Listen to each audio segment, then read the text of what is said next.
What's the difference between Gyokuro powder and matcha? In this video, we're going to find out. We'll be preparing a Gyokuro powder from Mr. Sakamoto's tea farm and see how it compares to premium matcha tea. We'll also take a look at the type of tea used to make matcha powder and see what makes it different from Gyokuro tea. Let's get started. So to understand the difference between Gyokuro powder versus matcha, we have to take a look at these two sets of leaves. On the left side, we have Gyokuro, considered to be the highest quality leaf tea in Japan. You can easily identify this tea because of the long dark leaves that are tightly rolled into needle shapes. The reason these leaves are so green is because they are shaded for 3 weeks before the harvest. When the leaves are cut off from sunlight, they produce more caffeine, chlorophyll, and theanine. The chlorophyll gives the leaves the darker green color, but what farmers are really interested in is the theanine, an amino acid that produces a sweet and savory flavor in the tea. The top leaves are selected in the springtime, and the leaves are steamed, dried, and carefully rolled into these tight needle shapes. Gyokuro actually goes through an additional rolling stage, which separates it from Tencha. This careful rolling allows the leaves to lock in their flavor until they're infused into water, when the leaves unfurl and release their trademark sweet and savory flavor. This tea produces a denser texture and a richer flavor, which has made it world famous. Mr. Sakamoto specializes in producing these Gyokuro teas, and he's found a way to do it without using pesticides or chemicals. These flavorful Gyokuro teas have made him a legend in his region of Kagoshima and allowed him to become president of the Organic Tea Growing Association. But recently, he started making matcha as well. He purchased 3 large granite mills, which are able to carefully grind the tea leaves into a fine powder without introducing heat, which would destroy the flavor. But instead of making normal matcha, he decided to grind his famous Gyokuro tea into a fine powder to produce Gyokuro powder,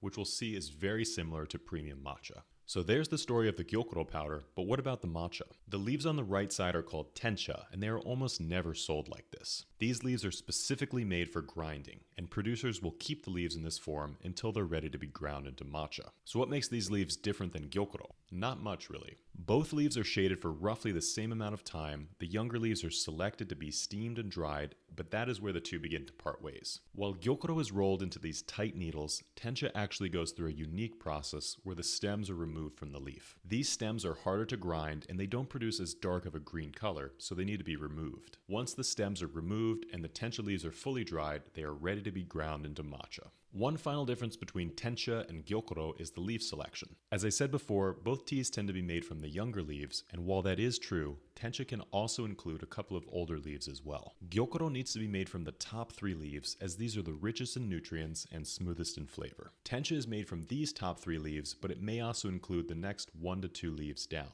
These larger leaves are easier to destem and devein, and they can still be ground well. So these 2 leaves are very similar, but what happens when we grind them into a powder? Before we get to that, if you're enjoying this video so far, we would really appreciate it if you could like the video and subscribe to learn more about green tea. Now let's compare the 2 powders. So I sifted out the powdered versions of each of these leaves so you can clearly see which is which. You notice that the matcha powder is slightly darker than the Gyokuro powder, which could have to do with the stems being included. To be fair, the matcha I'm using for this experiment is the Chiran premium matcha, which is super green and super high quality. The Sakamoto Hime by comparison is about half the price, but it can still hold its own in the color test. But it's not just about color, it's also about the flavor. I sifted some of the matcha powder into a bowl and prepared the 2 teas as usucha or thin matcha, creating a light green foam on top with a bamboo whisk. The foam is pretty much even on the 2 teas. Both foam quite nicely, which will give them an airier consistency in the final taste test. So let's pour these out and have a taste. As you can see, the color is very similar.